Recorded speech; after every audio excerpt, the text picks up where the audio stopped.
this is a lot harder than I thought. My third attempt at trying to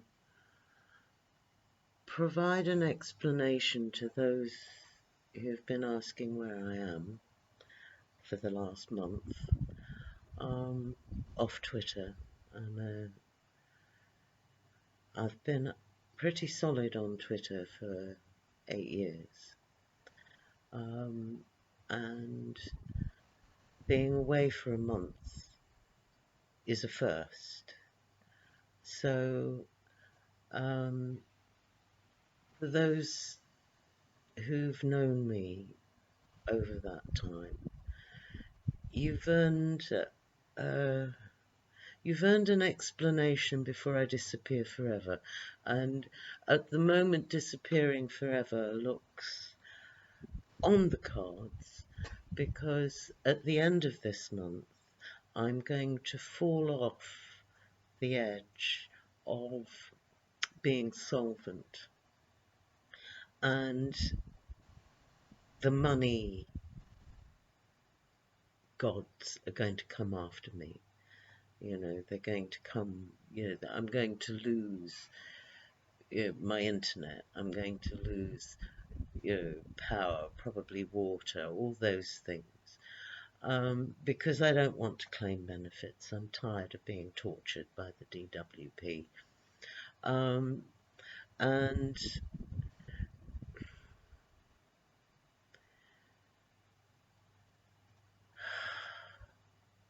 I'm tired of being bullied by my country. I'm tired of being told that I have no value because I have no money. And I'm tired of, well, no, it's not tired. It's just that I know that everything that I have now is going to vanish as the debt collectors and the bailiffs start turning up. And having had a year of living as a human being, thanks to my mum, I'm not willing to live with that. And doesn't seem to be any kind of way that I or people in my position can communicate this to those who do have social responsibility. It's like I go to them and they say, no, this is the system. And this is the way that it works. And this is the way that you have got to fit in to us. And I'm tired of fitting in to boxes that are not worth living in. I'm tired of fitting into narratives about me that aren't true. If I go to claim benefits again, I'm going to be called a liar again.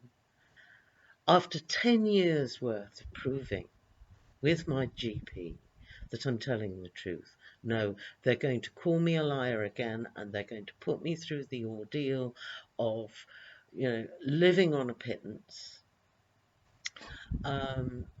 whilst they insist that they're right and I'm wrong, until I finally get to some kind of human narrative, months, maybe years down the road.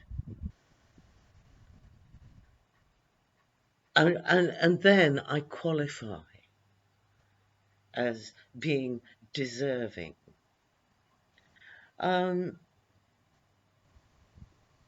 Not playing that game. And I'm not playing the game that the police were playing with me. And this is what it is. It's a game. It's not real. It's not, a human conversation.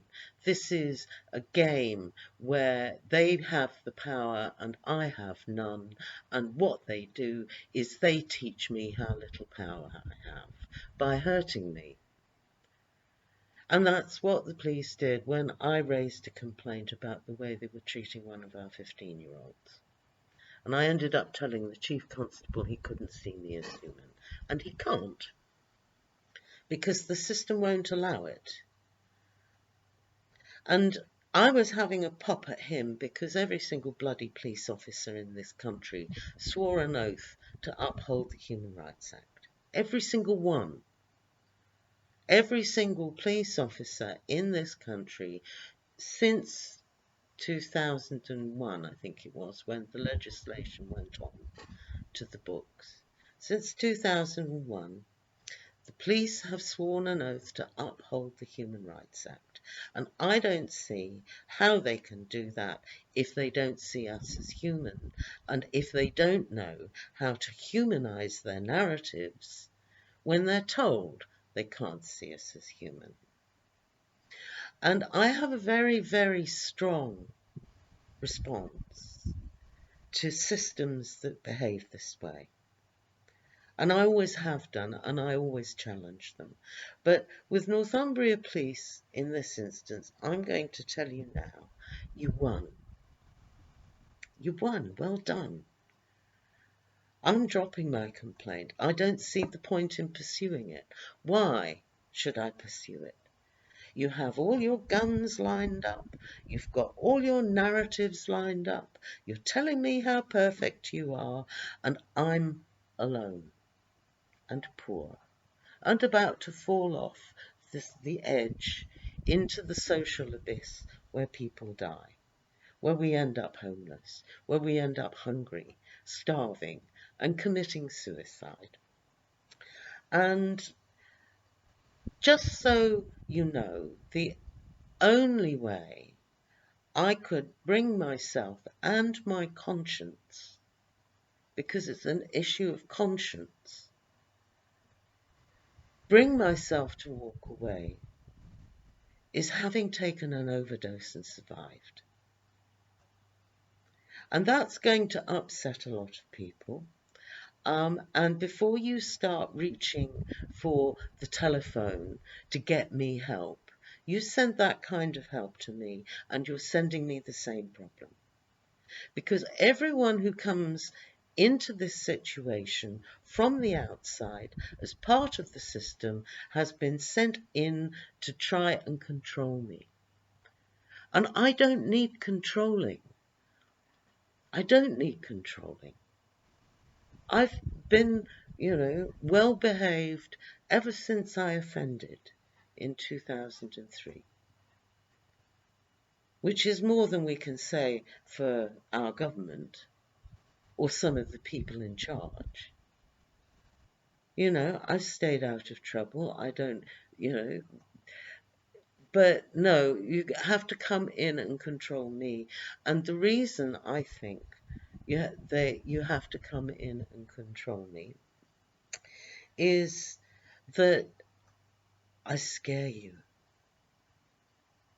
I frighten you. Which is very difficult to overcome. If, other people's fear, it doesn't matter, they're locked in their fear. And their fear then tries to make or tries to control what frightens them. And if a law-abiding citizen who's being driven by government policies and social policies into acts of suicide needs to be controlled, exactly what are you controlling? What do you want to do? Do you want to keep me alive? Why? Why do you want to keep me alive? So I can allow the bailiffs and everybody else to come and wreck the life that I have. So that I can, I can watch my cat starve. So that I can watch everything that I've loved, everything that I've created, everything that I've built, torn apart again. And my life has been torn apart several times by people who've wanted to control me. And they want to control me because apparently I make people think. I wonder if I've made the Chief Constable wonder whether he's actually obeying lawful orders or not. Because I don't think he is, and I don't think his senior managers are. I don't have a problem with the frontline police. The frontline police in Northumbria are lovely. They're absolutely lovely. But you send anyone round to deal with me and try and control me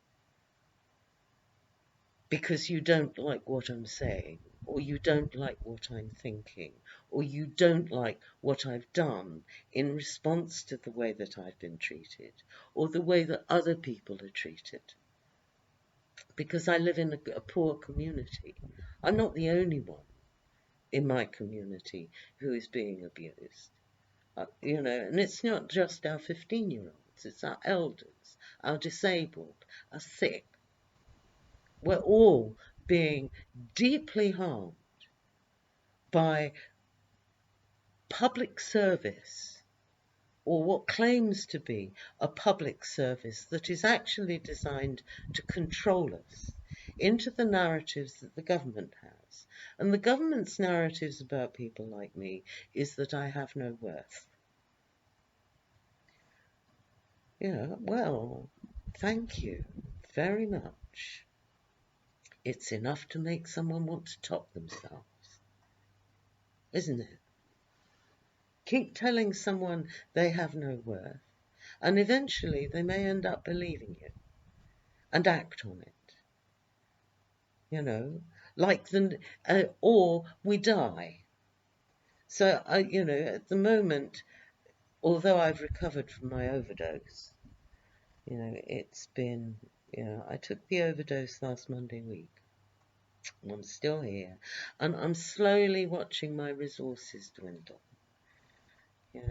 I have no money in the bank, and my pension won't come in until the end of the month, and that'll buy cat food and tobacco, because I smoke, and I'm not going to stop now.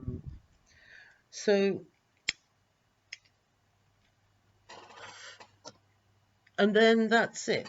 No internet, no nothing. No resources to live on, even though we live in a society that requires us to have money in order to survive. God help us if we don't. And it is God who helps us if we don't have money. It is God who helps us. And it's people who have the God of love in them who do the helping. Those are the helpers. I'm not asking for help for me. I've had my innings. I'm not bothered about dying. In fact, I'd find it a relief to not have to watch my life fall apart again. Too painful. Why should I want to do that? Why should I want to have to fight the DWP for something that I think I'm entitled to? But they say I'm lying. They tell me I'm a scrounger, that I have nothing to offer. Well, fuck you. You don't know. Your power, I'm too scared of the God of love to sign up for that. Because when the God of love gets angry about the vulnerable being abused, when that God gets angry, then is the time to fear. And I fear him, if you're talking about a God, but I actually work for a goddess, and I have done since 2001. So a lot of this confrontation is spiritual. It's all I have that's mine, that they can't touch, they can't take away from me. They can't get at that part of me other than destroying my body. And if anyone thinks it's a good idea to send the system around to do that, believe me, at the moment, because I'm not taking any of the meds that I used to take, you do that and set up the physical terror that my body now holds, then, that'll be a good way to kill me too, because my heart will give up. The system that comes in to try and control me has no mercy. Just like debt collectors have no mercy. You can't say to them, I can't give you what I haven't got, because they come after you anyway. And they take everything. They take everything. And I'm not and it's like, I want to go through that again. I've been through that several times, courtesy of the systems that we live in. Several times. And I had enough of it. I don't want any more. I don't want to live with that. So the suicide attempt was quite genuine. But I'm still here, which I'm going to have words with my goddess about, because it means I have to come back and deal with the situation. And I have to come back and talk to people who will probably find this video extremely upsetting, or frightening, or whatever emotion it is that I trigger. And it's not something I'd want to do to anyone. Why would I want to hurt people who care about me or upset people who care about me? But the people who care about me have been rendered powerless in some way. And I think it's probably the fears that I've managed to overcome in my own life, and which my own suicide attempts have freed me from. The fear that I'm unworthy. I grew up with that I wasn't worthy of being loved. That went with my first suicide attempt. And I was suddenly faced with the possibility that actually, despite every narrative that was telling me I had no worth, I had no value, and they actually would prefer me dead. And that really is the bottom line of these narratives. They don't stop being merciless. They carry on being merciless right up until death, right over until death. And the paupers' graves, we're disappeared. We're the disappeared people. How many in my community are alone, on their own, with nothing,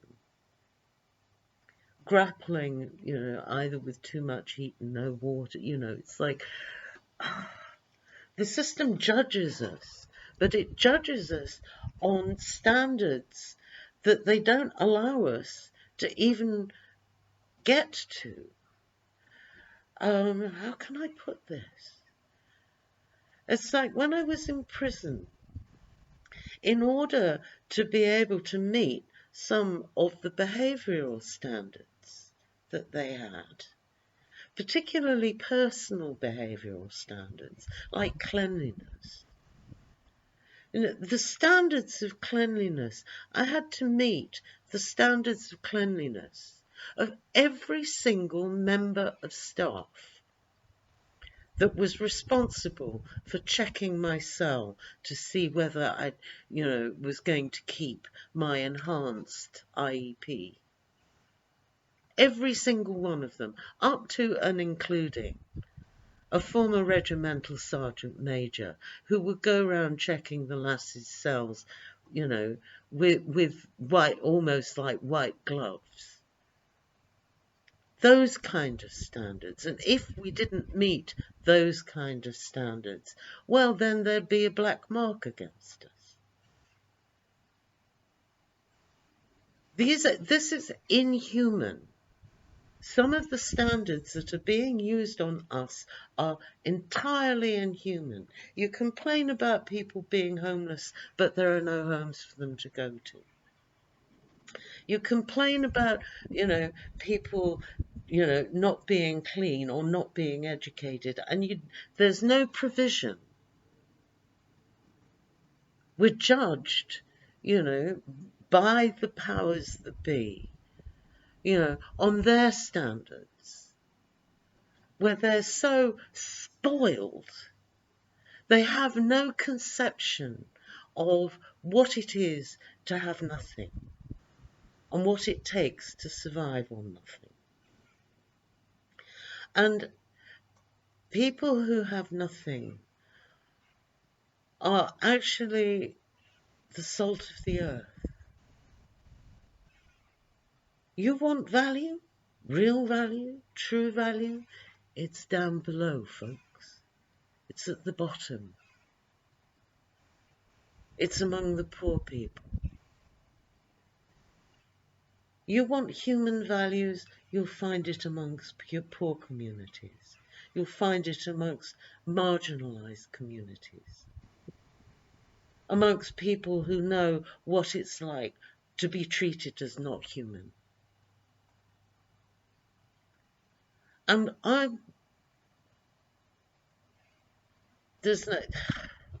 don't know, I'm beyond words. Utterly beyond words.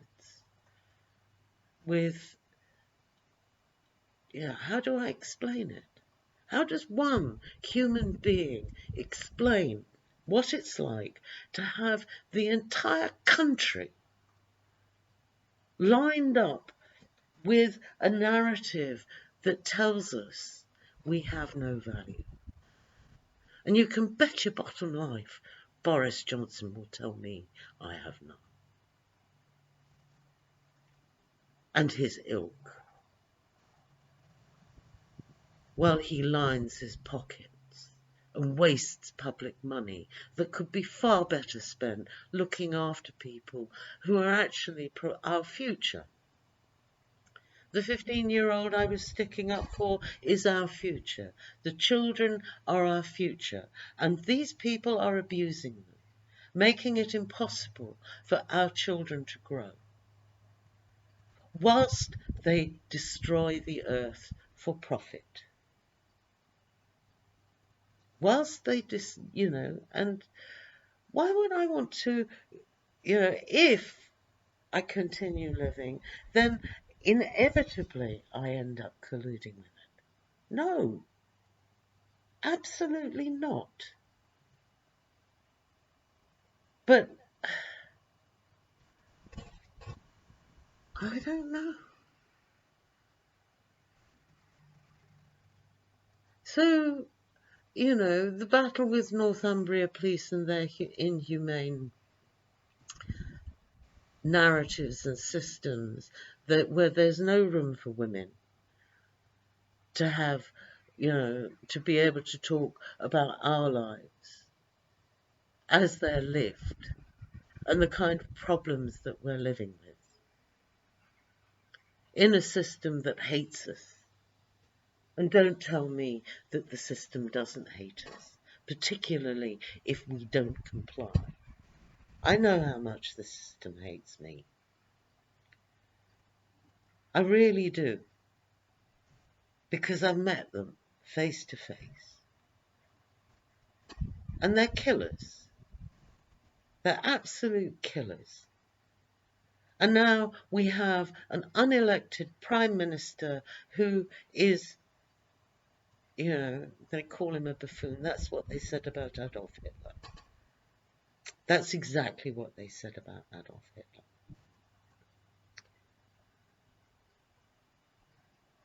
I can't win, but I can walk away. And suicide is one of the ways of walking away and saying, fuck you. Fuck you and, everything that you rode in on. And all those public servants who think that their job is to control the public rather than help us. public services my arse.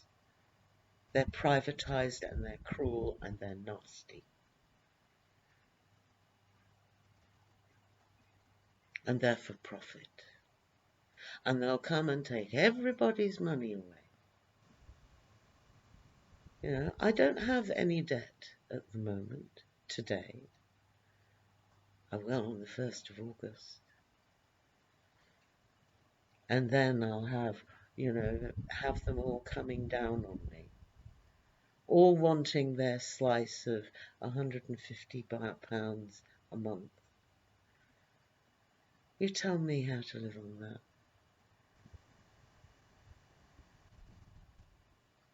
And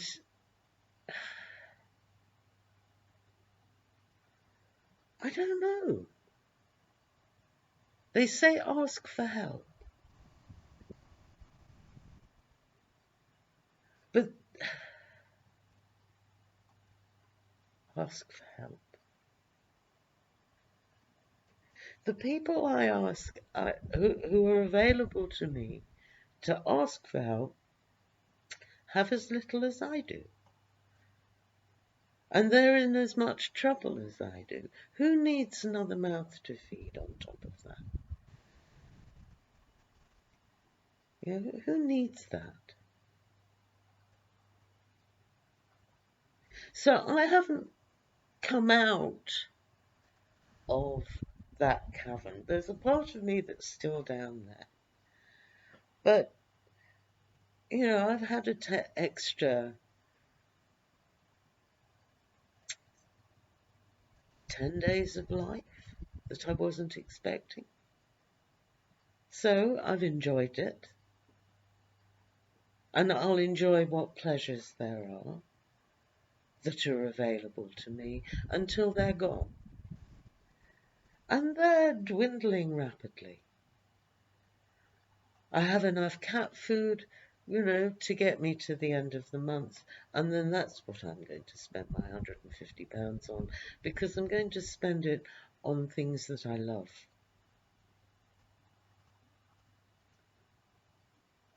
On beings that I love. Even if society doesn't love. And, as far as I'm concerned, in Britain, at the moment, we have a government of no love. Absolutely confirmed now. It's intentional with the election of Boris Johnson. The Tory party hates the country. Hates us. Absolutely hates us. Hates poor people. Hates women. Hates children. Selfish, privileged, white men who think it's their, right to govern and that they can do whatever they damn well please. And to hell with the law. Well, to hell with you. Absolutely to hell with you.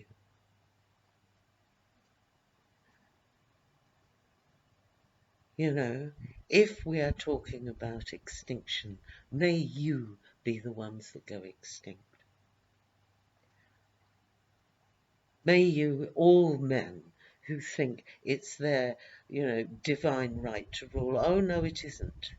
And it never was. It was an opportunity you were given. And you ruined it. And you ruined it by killing off the very things that give you life. Women are there to be controlled or for your purposes, and that we don't have a whole entire reality outside your narratives. I don't want your narratives. They're selfish, they're nasty, and they're vindictive, and aggressive, and violent, and murderous. Self-entitled, selfish, greedy, power mongers, where the power that you have you use to tread on other people so that you can feel self-important. Well, you know what? No amount of money in the whole world will buy you the value of love. Love isn't for sale. You can't buy it. You actually can't buy it. It's not for sale. And no matter how much wealth you have, that'll never get you into heaven. In fact, it's more likely to eat away at your soul until you have no soul left. And if you want to look, if you want to see what people with no souls look like, take a look at the Prime Minister of Britain and the President of the United States. Because they have no souls. They're only about themselves, and they're only about money. Me, me, me, me, me, me, me, money, money, money, money, money. That's all they're interested in.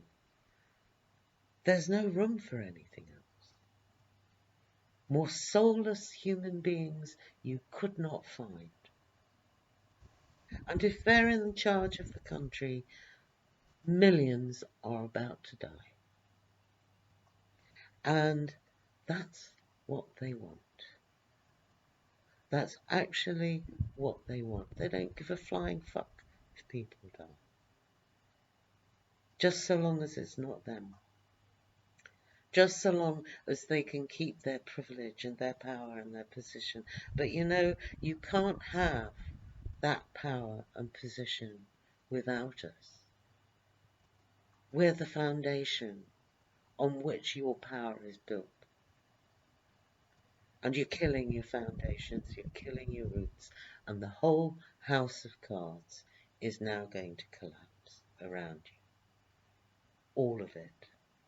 And we're going to come into chaos. And that doesn't frighten me because I'm at the end of my life. But it worries me. It frightens me for our children, for my community's children, for the 15-year-olds that aren't criminals. They're just growing up. You know, they're just children. And actually, the children at the moment, if I look at the potential of the children that are being born at the moment, to package them in those nasty, Tesco basic labels, scrounger, skiver, criminal, delinquent, all because we don't fit in to your narratives about how we should be, which we weren't supposed to do anyway. We're not supposed to do that. We're supposed to live lives that are do unto others as you would do, as you would have done unto you. The basic law. You treat people the way you would like to be treated. And I get that in my community. There's kindness in my community. It's why I've thrived here. It's why it's the happiest I've ever been in my life. I don't particularly want to die, but I don't want to live at the hands of murderers. And that's what we've got in government at the moment. We've got people who are committing murder and getting away with it. And they've been doing it since 2010. And they're wiping out all those that they think have no value. And all those they think that have no value are more often than not loving people, kind people, women, the frail, the elderly, the sick, the black, the brown, the gay, the different. Well, here's the thing, we're not supposed to be the same. Each one of us is different. We're all unique, individual, except when we have no soul. And when we have no soul, by God, you all look the same. And I will not live. I refuse to kowtow to your system. You come after me, you'll kill me. My heart is wide open now. All my heart meds. You put me under stress, coming in, trying to control my life, carting me off under sections or this, that and the other. You'll kill me just as surely as if I'd done it with my own hand. So I suggest, unless you're willing to, stick a donation in the hat. My PayPal link is on my Twitter account. It's like, thing is, if you've got it to spare, if you haven't got it to spare, no worry. Because if you haven't got it to spare, you're probably as poor as I am. And if you aren't, what are you spending your money on? You're busy padding the profits of people with offshore accounts, who think that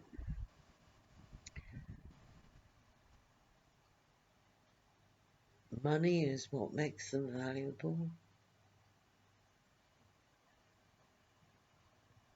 But we live in a world at the moment where if you don't have money, you die. Well, I was willing on 3 occasions in my life, and last Monday week I was willing. You want me dead, fine. I'll give you a dead body. And what gets me is 3 times I've now been sent back. 3 times. And that I find interesting. I find that really interesting. It's like, why would, if we take the notion that actually the only power over life and death belongs to the divine, why would the divine keep sending me back? Why? How is that a loving thing to do? Well, perhaps, I don't know, it's because I love other people. And that I'll keep on mouthing off. I'll keep on being the thorn in people's sides. I'll keep confronting.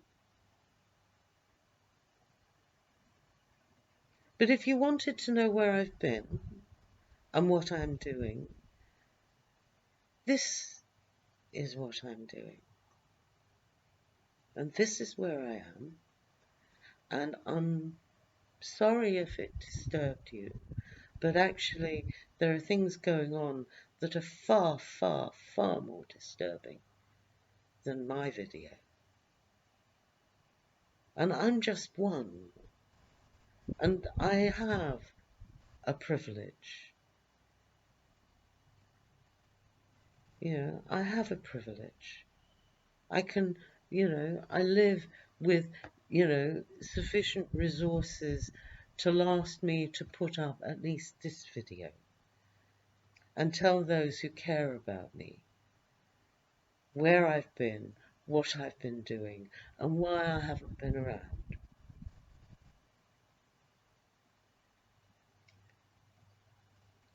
And it's like I've just hit the spot where I fall off the precipice into the abyss. And I'm still there, and on the 1st of August, the crumbling edge that I'm sitting on is going to start falling away. And at some point, I'll fall with it.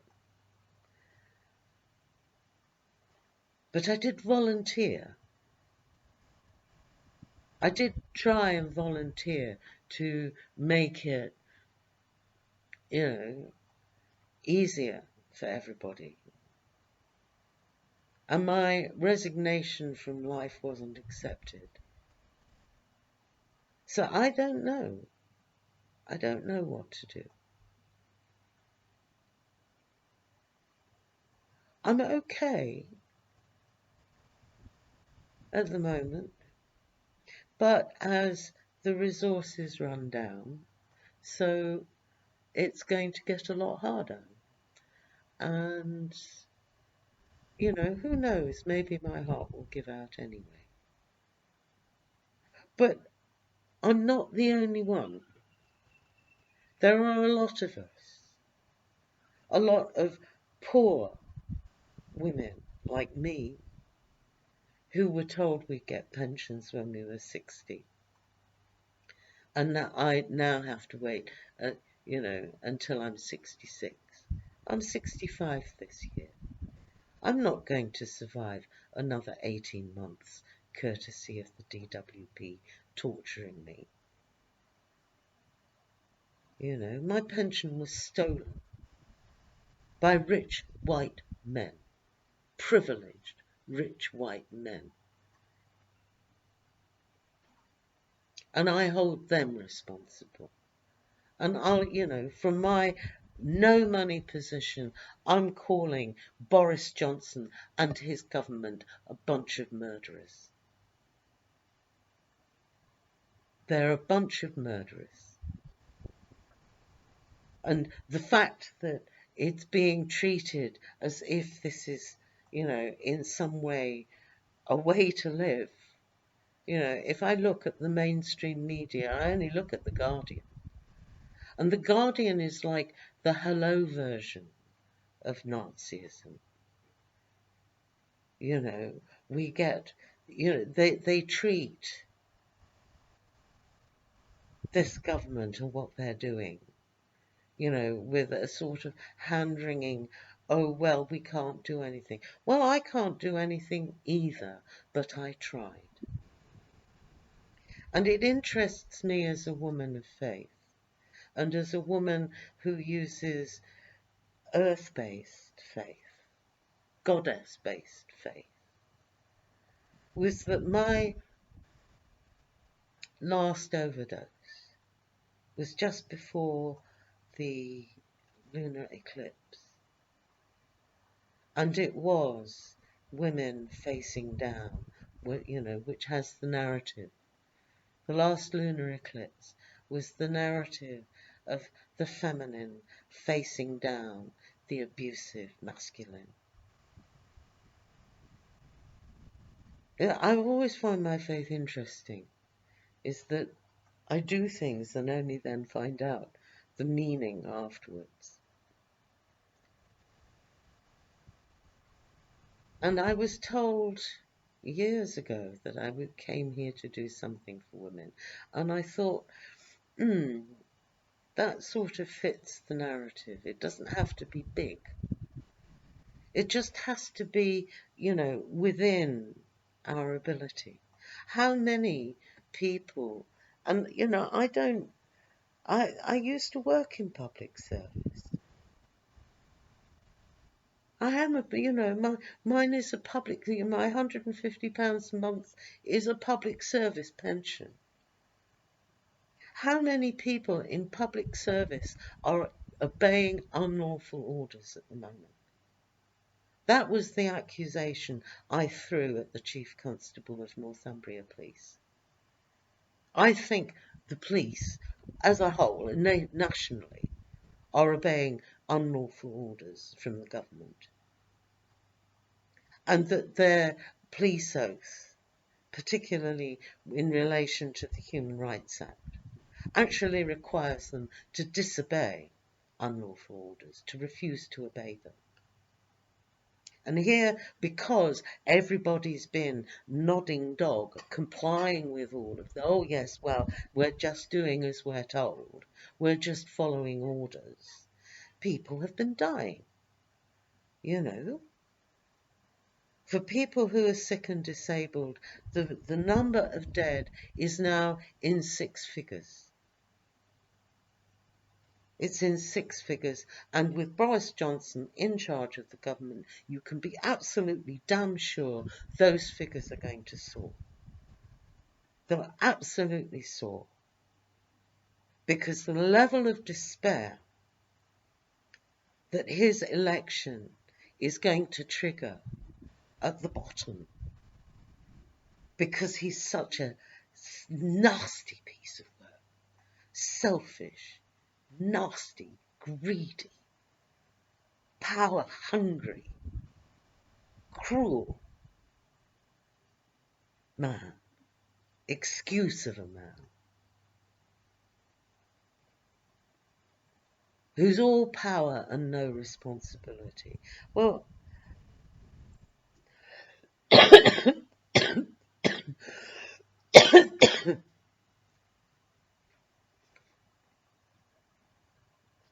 when I used to work, there was this sort of joke of, I have a responsible position in society. Anything goes wrong and I'm responsible.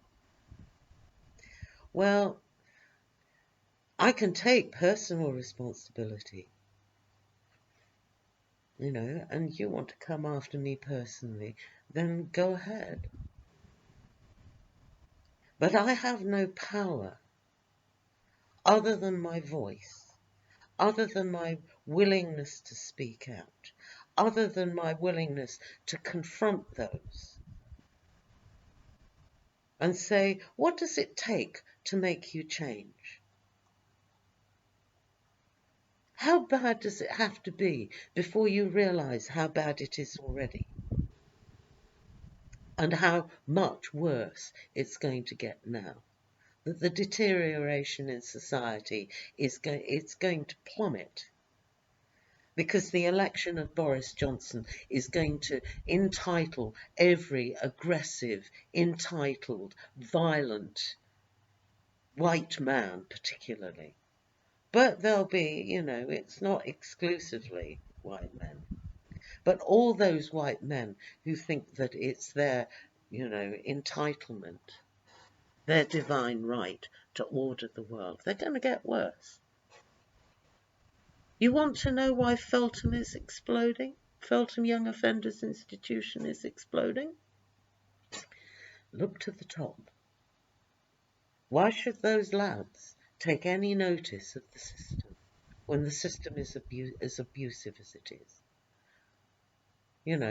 What incentive is there to be honest or upright in a society that is built and run on lies, on denial?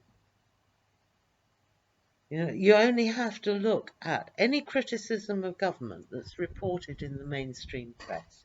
Always, over the last 9 years, has always ended with a little paragraph that says, whichever government department, usually the DWP, doesn't agree with.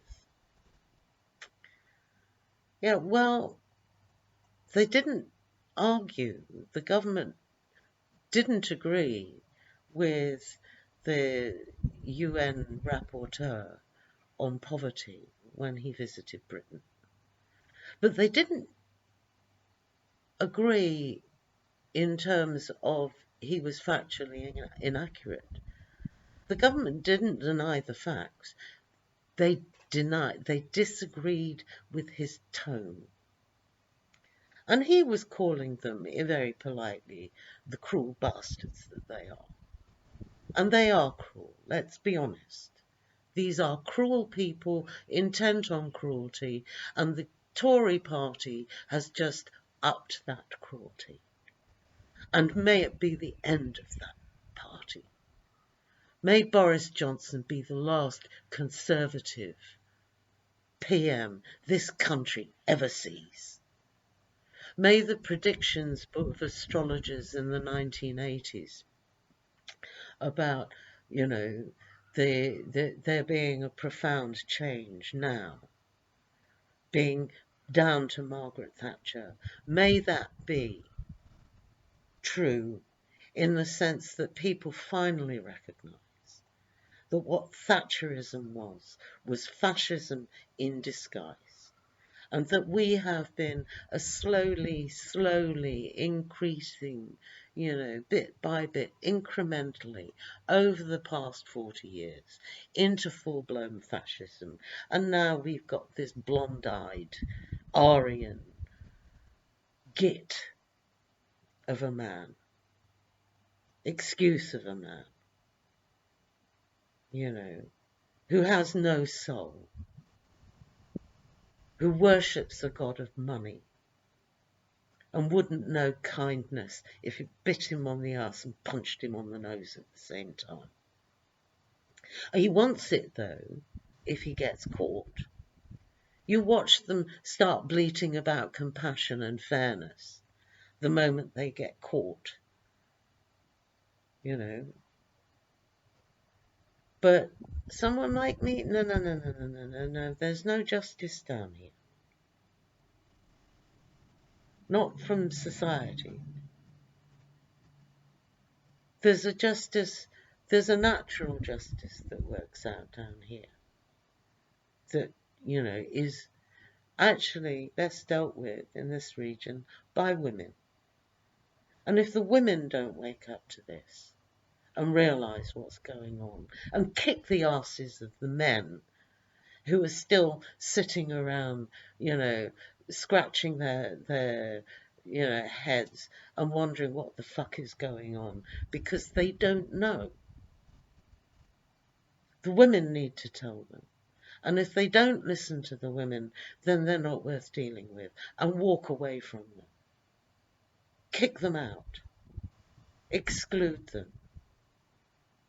And watch them as they deteriorate into exactly what they are, which is criminally insane. These same people, you leave them in power, they're going to, they're going to kill the earth. That's what they're doing. Now, I can't change the country. I don't think the country can be changed. And it frightens me how many people are sucked into this collective insanity. But what we don't have in Britain at the moment is sanctuary. In America, they have sanctuary cities.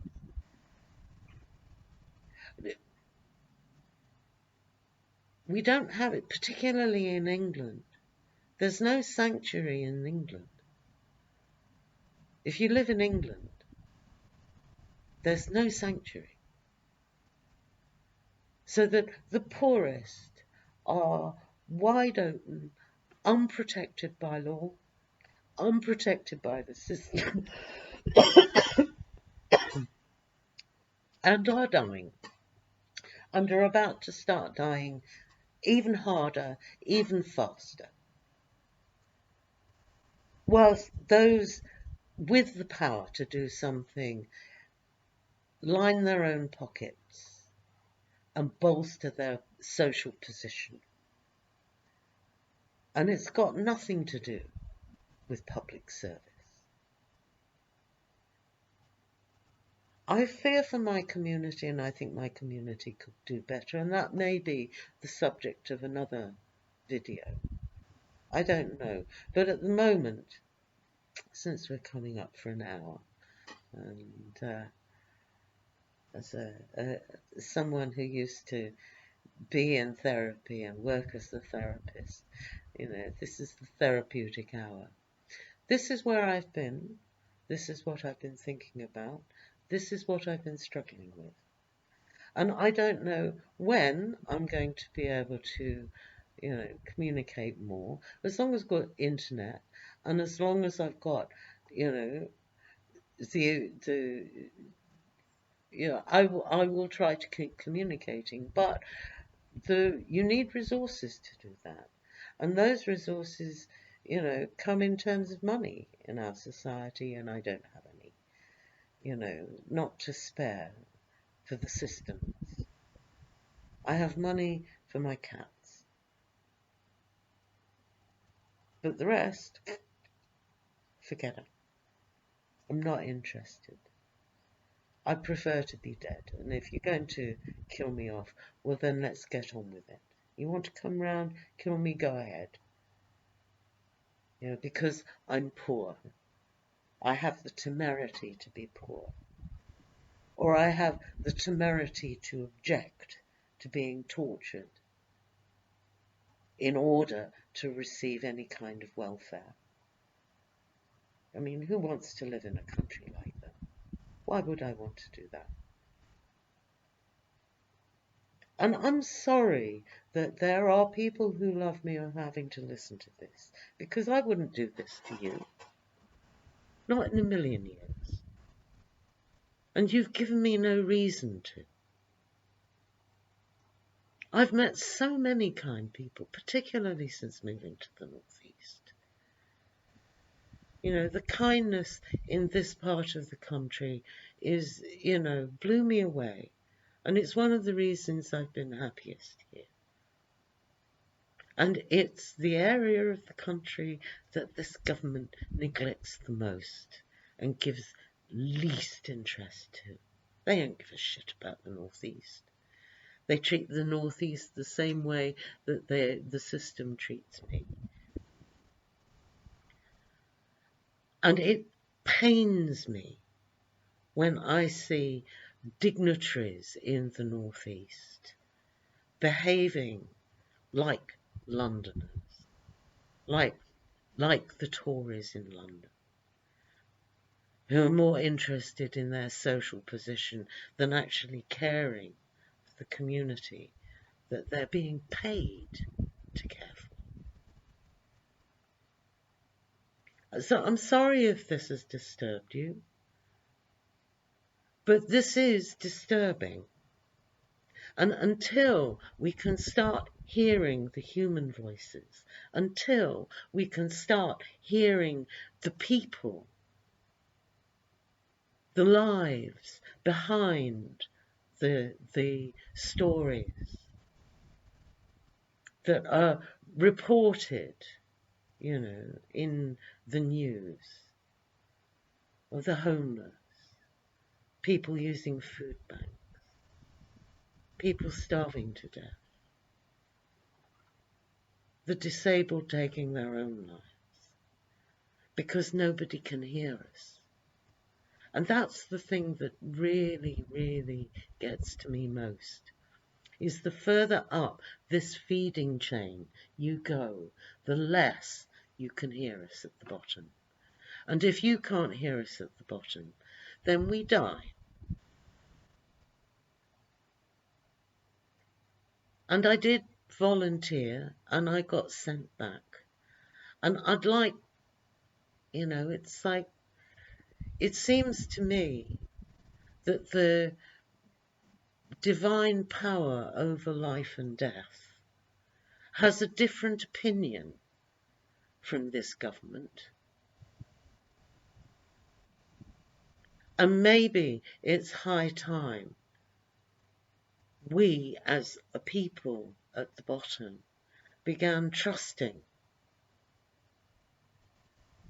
that what we think will kill us maybe won't. And that actually, if we do die, it'll be a relief. Because this life, all they have for us is misery. All they have for us is cruelty. All they have for us is an utter lack of love. And who wants to live in a world like that?